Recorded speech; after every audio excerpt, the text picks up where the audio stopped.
Hello everyone and welcome back to my channel. Hope you're all doing great today.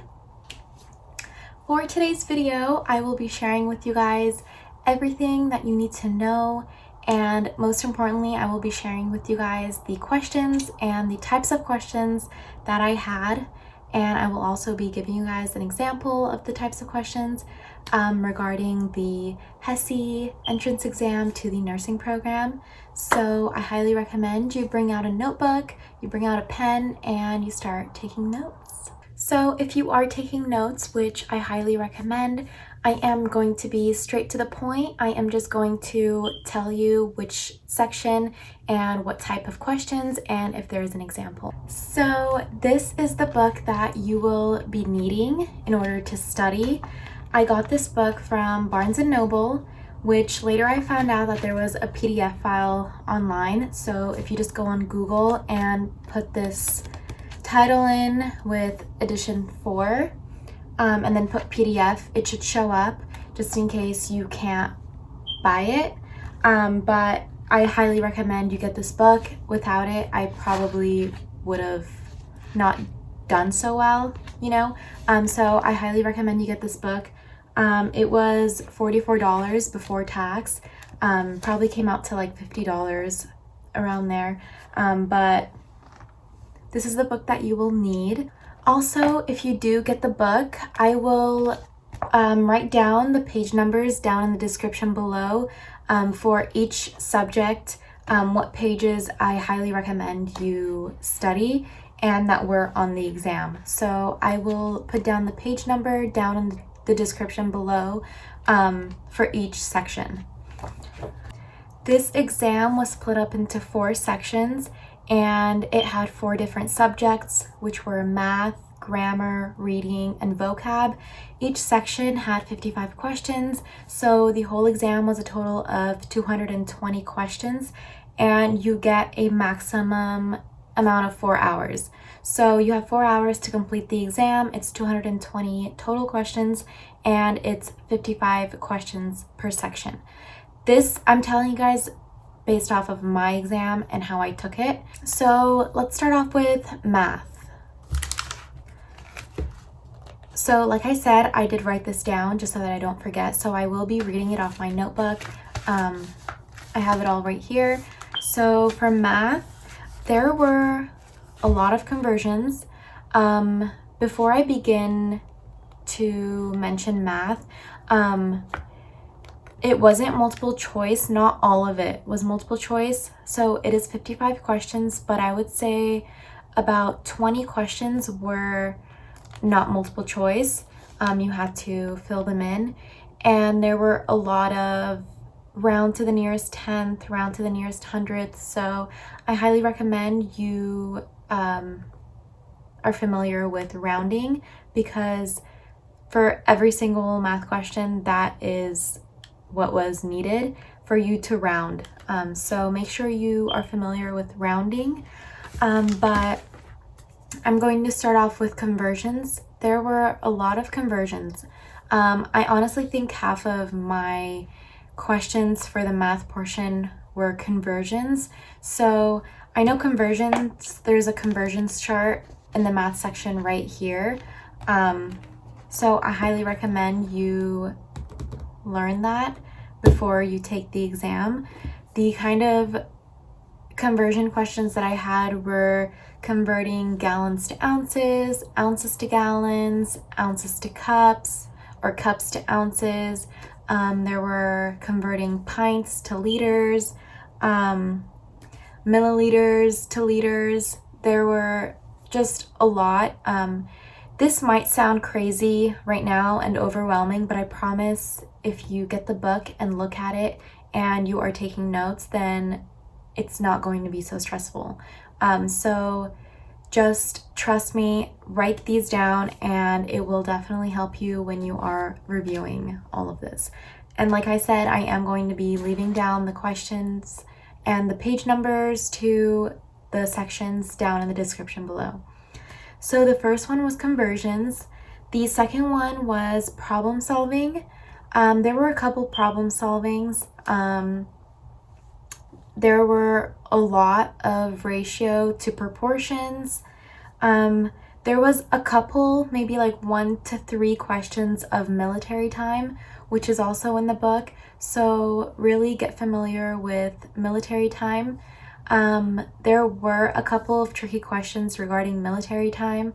For example, like what is 11:30 a.m. military time, which doesn't change just because it is, 11:30 a.m. It stays 11:30.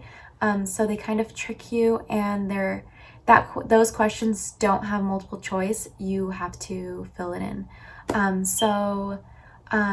Be careful, look out for tricky questions.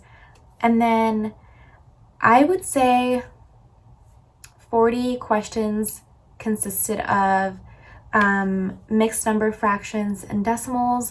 So you're adding, subtracting, multiplying, dividing mixed number fractions with unlike denominators. So honestly, if you don't know how to do this, you are going to fail the math portion. I'm being very honest. Literally the whole exam consisted of that for the math portion. So you really want to know how to do mixed numbers, adding, subtracting, multiplying, and dividing. You want to know how to use greater than or equal to symbols, less than, greater than, or equal to. There were probably about 5 to 10 questions regarding that. And I would say that's it. So for math, I'm just going to go over it really quick. So for math, you want to know conversions, you want to know problem solving, you want to know ratio and proportions, you want to know military time, you want to know mixed number, fractions, adding, subtracting, multiplying, dividing, fractions with unlike denominators, and you want to know greater than, equal to, less than, symbols and how to use them. You want to know how to round to the nearest hundredths, tenths, thousands, and you also will be getting mixed number, fractions and decimals. So you also want to make sure you know how to do decimals and be able to convert decimals to fractions and convert fractions to decimals. So you really want to know how to do that. And there was like one question that was solving for x, so find x. There was like one question on that. But yeah, so that's it for the math portion. Next is grammar. So grammar really just consisted of which sentence is complete, which sentence is incomplete, and it just gives you choices, and you just have to be really, really careful and on the lookout to pointing out which ones, because they will kind of trick you. So you want to be able to tell which sentence is complete and which sentence is incomplete.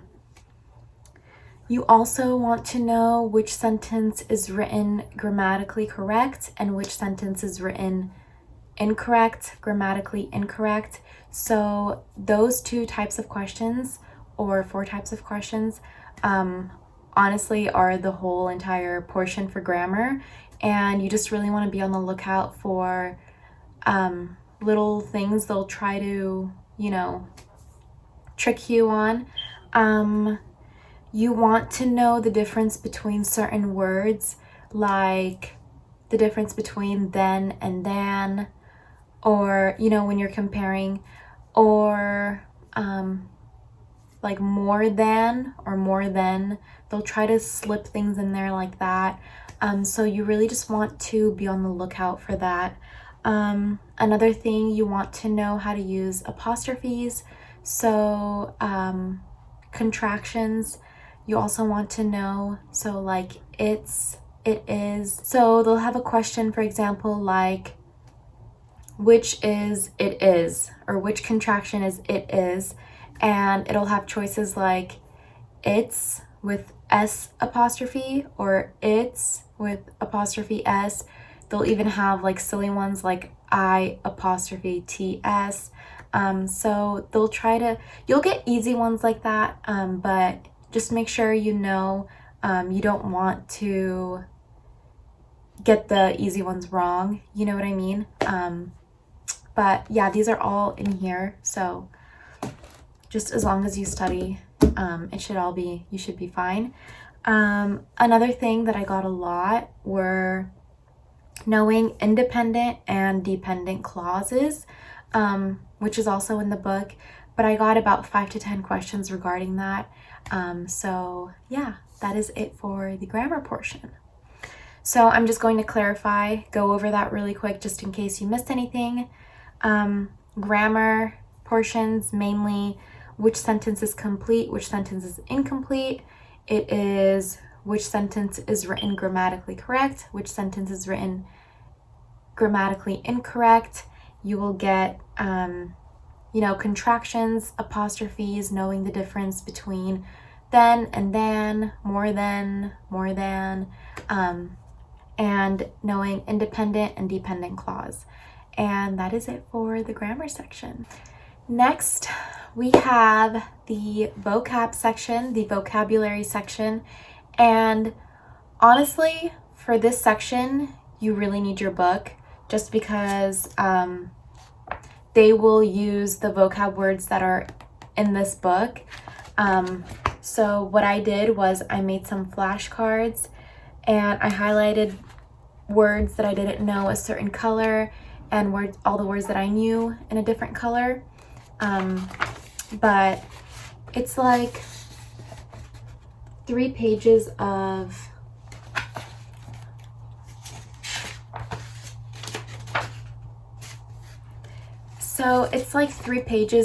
vocab words that I highly recommend you know, just because for the exam they will use words from the book, and I honestly memorized all the words, and every single word that was on the exam was from the book, and they will try to trick you. So you want to know these words, they will put them on there. I promise you, you will get them from the book.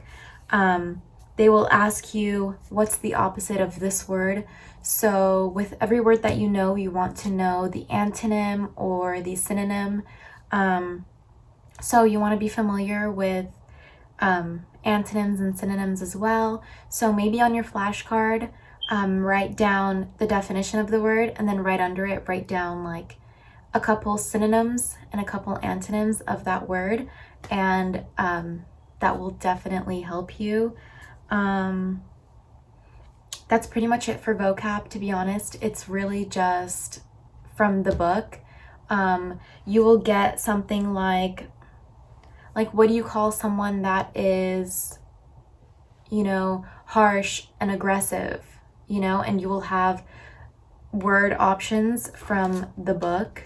So they won't necessarily ask you, what does this word mean, or define this word. And again, this is all multiple choice, but you just want to make sure you know the meaning, just because the vocab word could be in the choices, and they'll just have they won't give you the definition, but they'll give you the adjectives, you know what I mean? So what's another word for aggressive, someone being aggressive and harsh, and they'll give you the words for that. And yeah, that's pretty much it for vocab. So vocab, all you need to do is just memorize the words, and for all the ones that you don't know, just write them down on a flashcard. And even if you write down in the book, it should be fine, but I would recommend a flashcard, which I did. And right under each word, just write down synonym and an antonym for each word, and you should be fine. Last, we have reading. So honestly, I was dreading taking the reading portion just because I was like, ugh, I don't feel like reading paragraphs of essays and passages and 55 questions of that. So I was dreading it, but honestly, I was so surprised. It was not complex. It was so simple. The questions were so easy. let me go ahead and give you guys some examples and questions that I had. So I was really happy because the passages were short. Usually when you take reading exams, I feel like they're about 4 paragraphs, but for this exam, it was 1 paragraph, and maximum was 2 paragraphs. So you aren't getting tired while you're reading something boring. The topics were not boring either, so I felt like that was kind of rare for a reading exam to not be boring. But yeah, so the passages were short. They were about 1 to 2 paragraphs long, and it was simple questions. The majority of the questions were, what's the author's message? That was a majority of the questions, and the options for a question like that is, the author's message is to inform the reader, entertain the reader, persuade the reader. So you really want to know how you can differentiate between each one. What I like to do is, when I'm reading each passage, I ask myself these questions ahead of time, and I try to figure it out before I even read the question. But I also recommend reading the question before you read the passage, just so you know what you're looking for. They have a bunch of tips on how you can find the answer you're looking for in this book. So like I said, this book is really helpful. Yeah, so a lot of the questions, majority of the questions were, what was the author's message? Another majority of the questions were, what is the author trying to imply by using this term in sentence 5? You want to be prepared for questions like that. Another majority of the questions that were on the reading portion were like, what is the conclusion in the last paragraph? What is the author trying to tell us happened at the end? So you get questions like that. You also get a lot of easy questions. I feel like they give you a break with the reading. I feel like they try to help you out, or maybe it's just me.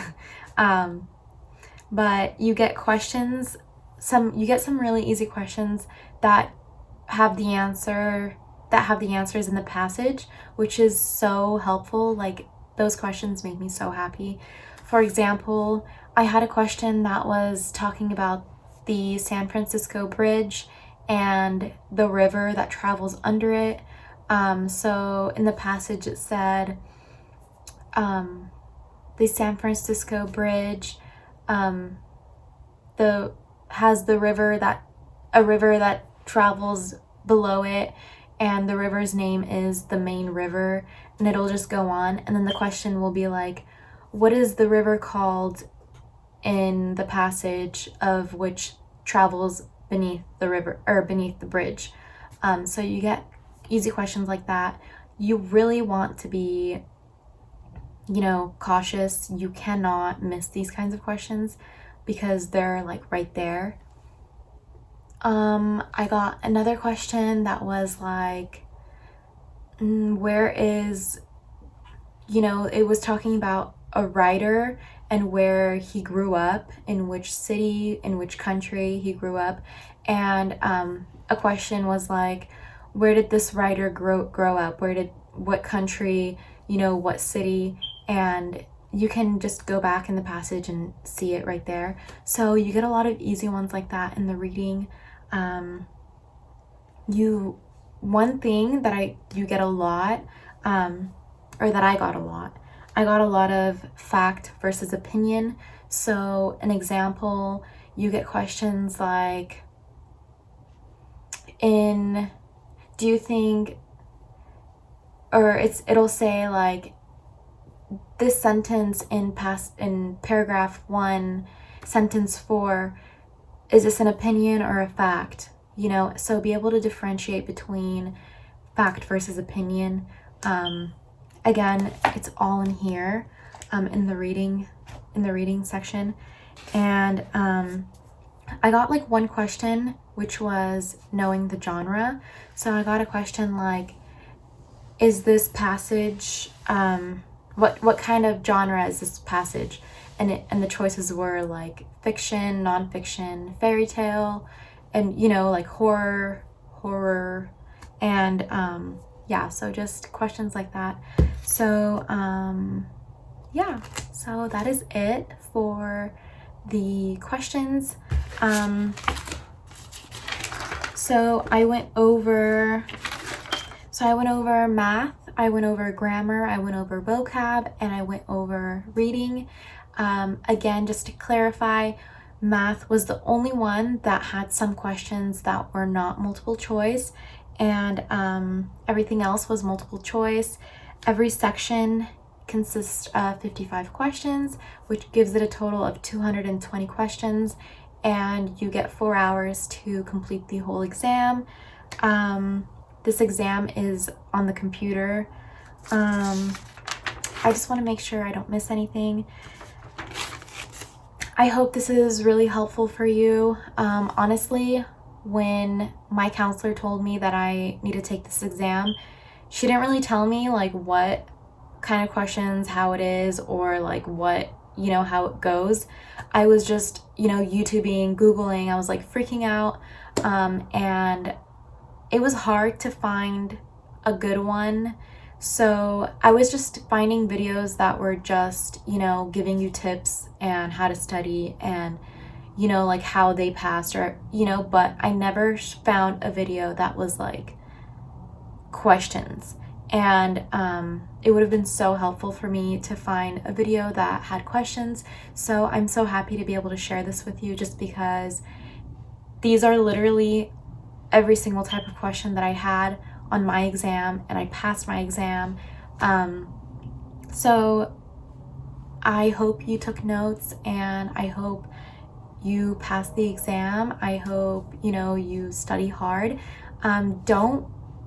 It's not overwhelming. It sounds overwhelming. Honestly, it sounds overwhelming. But once you, part it or like write it all down in like different, categories, and you have your book, it'll be more clear. You'll be able to see more clearly just because it's all right in front of you. And I literally just told you the types of questions that are on there. So I hope this was organized. I kind of suck at explaining things, but with that being said, if you have any questions, feel free to ask me down below, and I would love to help you out. I'll reply. But yeah, you got this. Good luck. Don't stress it. Make sure, this is so important, make sure you get a good night's sleep. You sleep like 7-8 hours, you eat a good breakfast, and just make sure you're not tired. And yeah, so good luck. I hope this helped, and share this with your friends, share this with anyone that is stressing out about a nursing entrance exam, or they have an upcoming nursing entrance exam, just because I wish someone shared it with me. And yeah, so thank you guys so much for watching. I hope you guys have an amazing rest of your day.